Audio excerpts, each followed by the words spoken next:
നടന്ന കഥയാണ്.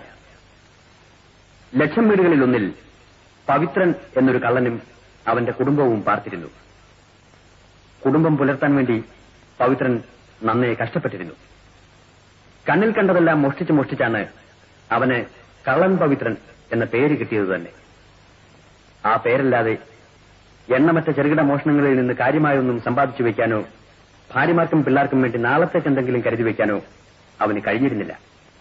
അതിന്റെ സങ്കടവും പവിത്രനുണ്ടായിരുന്നു.